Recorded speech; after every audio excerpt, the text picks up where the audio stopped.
E aí, pessoal, tudo bem? Segundo ano. Vamos continuar nossa aula de sociologia ainda, né, a temática sobre o capitalismo, né? Bora terminar esse tema nessa aula, né? Para não sempre grave em pequenas para não ficar muito longo, para não ficar muito cansativo para vocês. Então, só lembrando novamente que está no módulo 4, capítulo 10, tá certo? O capitalismo. Bem, gente, então a gente vai continuar e novamente aqui, né, buscando o apoio, né, o recurso das imagens, tá certo? Então, a gente, na nossa aula passada, estava analisando as fases do capitalismo. A gente parou na fase do mercantilismo, tá? Mercantilismo ou capitalismo comercial, primeira fase desse capitalismo, na verdade, tá bom? Então, a gente viu as suas características, né? E a gente agora entra no século XVIII. Bem, no século XVIII, a gente já discutiu, já estudou, o professor Lenilson também, no século XVIII explode o iluminismo, né? Surge o iluminismo, que é um movimento filosófico, tá? Onde a grande discussão, o grande debate é a questão da razão, o uso da razão, né? O indivíduo sendo movido, né, pela racionalidade. Lembrando que tudo isso é uma crítica, né, que começa a ser feita para aquela sociedade que até então trazia muito dos resquícios de costumes, de mentalidades, né, de crenças ainda da Idade Média, né? Ainda do período medieval, na verdade. E o iluminismo ele vai ser um movimento filosófico que, como nós já sabemos, ele se pauta em cima daquelas três palavras-chave, né? Liberdade, igualdade, fraternidade. Vamos aí nos concentrar na palavra liberdade, né? Apregoada pelo iluminismo, tá certo? É bom sempre a gente pensar e sempre lembrar que o iluminismo ele não pode ser entendido apenas como um movimento que se restringiu à discussão filosófica, né? O iluminismo, os seus pensadores, Rousseau, né, John Locke, eles vão vários outros pensadores, eles vão estender essas discussões, né, para além da questão filosófica, né, vai para a questão política, discutir a natureza da sociedade, o surgimento da sociedade enquanto um Estado civil, tá? E também esse movimento iluminista, o iluminismo, ele também vai ter a sua vertente na questão econômica, né? Onde um pensador, um economista inglês chamado Adam Smith, né, vai ser um dos mais preeminentes nomes desse período aí, tá certo? E ele vai inaugurar aquilo que nós chamamos de liberalismo econômico.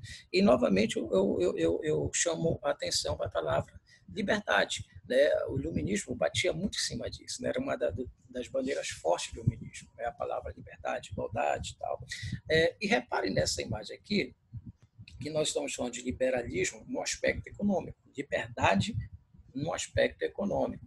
E aqui em torno você tem as características desse liberalismo econômico, como, por exemplo, né, o liberalismo econômico, eles pregavam, né, a pouca interferência do Estado na economia. Ou seja, para os iluministas, para os liberais econômicos, o liberalismo econômico, né, o Estado, o governo, não deveria se intrometer tão fortemente em assuntos que diziam respeito à economia. Né?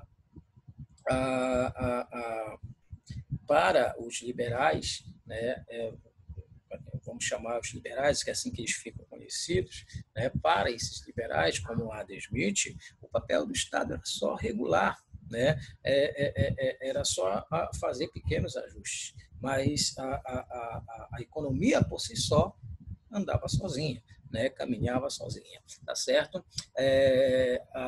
Predomina também a ideia da liberdade individual, o indivíduo, né, a liberdade do indivíduo, a liberdade da burguesia em fazer o comércio e não ser tolhida, né, não ter as suas atividades limitadas, né, pelo Estado, pelo rei.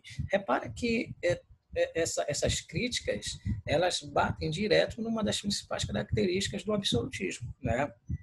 Que é a intervenção do Estado na sociedade, economia, na religião, em todos os aspectos da sociedade. Então, veja que o iluminismo, quer seja aí na vertente política, quer seja na vertente filosófica ou na vertente da economia, está criticando direto o Estado absolutista.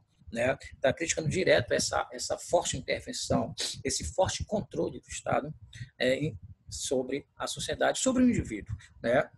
Como um todo. Então, o que prega os liberais? Né?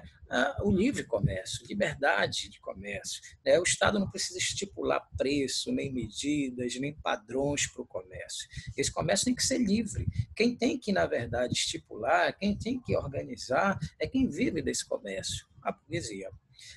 Esse é o pensamento, essa é a bandeira dos liberais, né? Nesse momento aí, século XVIII, tá bom? Outra característica do liberalismo econômico é a lei da oferta e da procura. Né? Ou seja, existe uma relação entre quem produz e o mercado consumidor. Então, nessa relação de oferta, produto, né, e procura consumidor, né, o Estado não pode se intrometer. Né? Essa é uma lei natural, segundo os liberais, né, que deveria caminhar por si só, né? Defendiu a livre concorrência, logicamente, né? E um ponto importante, né? A defesa da propriedade privada. Então, olha, veja que esse discurso da propriedade privada, logicamente, vai ao encontro do discurso da burguesia. Então, não é à toa que a burguesia no século XVIII vai se identificar muito com o iluminismo, né? Com o iluminismo, como já falei para vocês, tanto na sua vertente política, filosófica, quanto na sua vertente econômica, principalmente econômica, tá certo? E entrando no século XVIII também, né, a gente começa a ver a terceira fase do capitalismo, que é o capitalismo industrial ou concorrencial, né? E entre as várias características desse capitalismo industrial, o nome já está trazendo para nós, uma delas, né, é a mecanização. Ou seja, a partir, então, do capitalismo industrial, você passa a ter a utilização da máquina movida a vapor. Né? Essa primeira forma de energia que vai, na verdade, viabilizar um crescimento da produção extraordinário. Né? Agora você tem máquinas que estão sendo movidas pela energia a vapor e não só mais pela força do trabalhador. Né? Então, uma das características muito importantes desse período é a mecanização, tá certo? E consequentemente, essa mecanização levando, olha, minha aqui em negrito, né, ao aumento na velocidade da produção. Se eu tenho agora uma máquina movida por uma energia, né, a vapor, né, superior à humana na produção, eu aumento essa velocidade de produção, produzo mais e, consequentemente, lucro mais. Né? Lembrando que esse lucro, lógico, é do capitalista, né, do dono da fábrica, tá certo? Muito bem. E outra característica que eu chamaria a atenção dos senhores e das senhoritas nessa imagem é que, a partir desse estágio do capitalismo industrial, começa a se configurar realmente a divisão da sociedade em duas classes antagônicas, em dois grupos sociais antagônicos. A burguesia, né, proprietárias dos meios de produção, né, a burguesia industrial proprietária dos meios de produção, e o proletariado, ou seja, o trabalhador. A burguesia, dona dos meios de produção, os meios de produção, como nós já vimos, os meios de acumular o capital, são as terras, são as propriedades, são as máquinas, são as fábricas, o capital, o dinheiro em si. Enquanto o proletariado, a única coisa que ele tem é a sua força de trabalho, né? E que venderá a um preço muito baixo, né? Porque nesse momento do capitalismo industrial, século XVIII, século XIX, né, você tem um exército de obra muito, né, muito grande, tá certo? Aonde esse patrão, esse burguês, ele percebe isso e paga um salário muito baixo para os trabalhadores, levando esse trabalhador a uma situação precária de vida, né, de condições de vida precária, miséria, pobreza, na verdade. São essas condições precárias, essa condição de pobreza, de miséria, vinda, oriunda da exploração capitalista nesse momento, que vai levar ao surgimento de muitos pensadores, muitos filósofos a criticar o capitalismo a partir do século XVIII e século XIX, na verdade. Entre vários pensadores que vão criticar o capitalismo, eu tenho aqui dois que eu trouxe para vocês, da imagem, né, que podemos, né, falar deles rapidamente. O primeiro aqui em cima é o Proudhon, né, anarquista, né, é um dos grandes nomes da corrente anarquista do socialismo, que vai se classificar como anarquismo, tá? E essa frase do Proudhon aqui é bem significativa, né? Onde ele, no seu livro, né, o que é a propriedade, ele afirma: a propriedade é um roubo. A propriedade é um roubo, olha aí, né? Dá para perceber bem, né, o tom crítico, né, que Proudhon faz ao capitalismo e uma das suas principais características, que é a propriedade privada. Vimos isso lá na primeira aula, né, naquela definição. E um outro filósofo, sociólogo, historiador, um pensador do século XIX, que vai também ser um crítico ferrenho do capitalismo, vocês já conhecem, Karl Marx, né? Junto com seu amigo Engels, vai escrever um livro chamado Manifesto Comunista, né?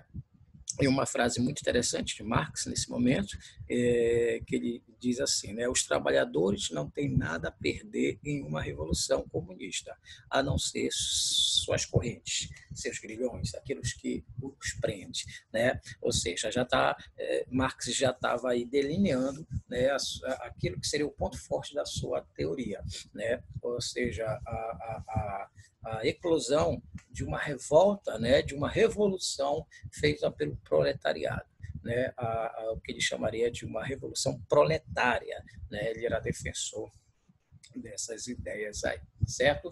Então, dentro desse contexto, no século XIX, a gente está vendo o capitalismo cada vez mais se desenvolvendo, crescendo, se estruturando, cada vez mais uma divisão social muito forte entre burguesia e proletariado, né? E uma exploração muito forte, muito grande, né?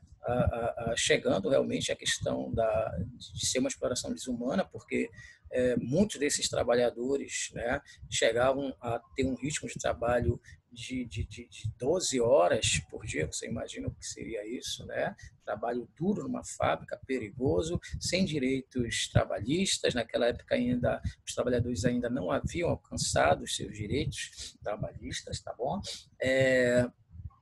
E o surgimento, logicamente, de pensadores que vão criticar, né, essa exploração, né, que vão criticar o capitalismo, e cada um propondo, né, a sua forma, a sua maneira, o fim desse capitalismo.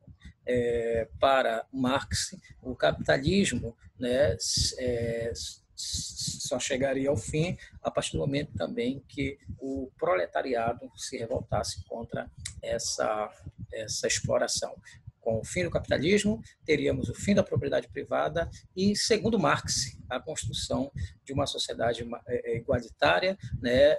Uma sociedade onde todo mundo seria comum de igual, né? Daí derivar o nome comunismo, né? Comum, todo mundo comum, comunismo, um sistema comunista, tá certo?